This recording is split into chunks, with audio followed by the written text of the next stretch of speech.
অসুস্থ বাবার জন্য আনকোরা হাতে ব্যাটারি চালিত সাইকেল তৈরি করে চমকে দিলেন ছেলে।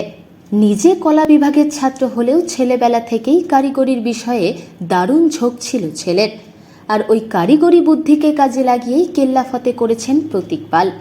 আলিপুরদুয়ার ১ নম্বর ব্লকের আলিপুরদুয়ার জংশন লাগোয়া চেচাখাতার প্রবীণ বাসিন্দা রঞ্জিত কুমার পাল ২০১৮ সালে পথ দুর্ঘটনায় মারাত্মকভাবে জখম হন। ভেঙে যায় পা। কোমরের চোটে কাবু হয়ে ১.৫ বছর বিছানায় পড়ে থাকেন। তিনি পরিবারের একমাত্র উপার্জনশীল ব্যক্তি হওয়ায় অনটন বাড়তে শুরু করে সংসারে। তাতে কলেজের পাঠ চোকাতে হয় ছেলে প্রতীককে। দীর্ঘ সময়ের পর খানিক সুস্থ হয়ে উঠলেও চলাফেরার ক্ষমতা প্রায় হারিয়ে ফেলেন ৭২ বছরের হার্ডওয়্যার ব্যবসায়ী রঞ্জিত বাবু। ব্যাটারিওয়ালা সাইকেলটি বানালাম। আমার বাবা 2018-তে পা ভেঙে যাওয়ার পরে হাঁটতে চলতে অসুবিধা হতো। জায়গায় প্রায় ১ থেকে ১.৫ বছর বাবা বিছনায়।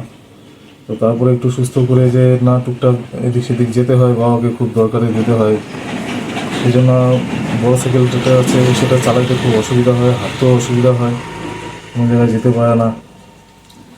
গাড়ি ঘোড়া তো ঠিক আছে, কিন্তু সবসময় গাড়ি ঘোড়া অ্যাভেলেবেল নাও থাকতে পারে। সেই জন্য আমি চিন্তা করলাম যে বাবার জন্য একটা এমন একটা কিছু বানাই যে সাইকেলের মধ্যেই চলবে, যাতে বাবার কোনো পরিশ্রম না হয়।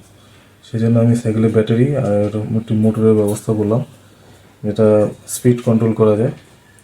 এটা 25 থেকে 27 কিলোমিটার পর্যন্ত স্পিডে যাবে এবং স্পিড কমানো বাড়ানো যাবে, বাবার হাতেই সব। আর এটা একবার চার্জ করলে 3 ঘন্টার জন্য 40 থেকে 45 কিলোমিটার পর্যন্ত যাবে।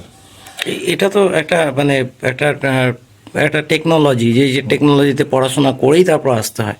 তুমি কোথা থেকে ইয়ে করো? আমি এটাতে নিজের বুদ্ধি ব্যবহার করেছি। আমি ছোটোবেলা থেকেই একটু এই সমস্ত ব্যাপারে একটু ইন্টারেস্টেড ছিলাম।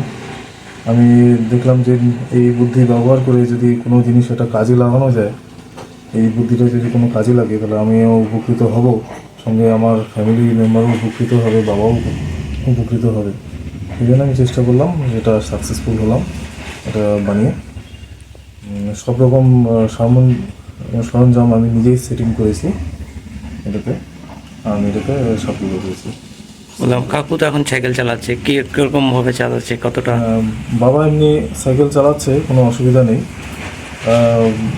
শুধু বসে এই এক্সেলেটারটা একটুখানি ঘোরালেই অনায়াসে চলতে পারছে, পেট্রোল মারতে হচ্ছে না। পেট্রোলে যদিও মারা যায়।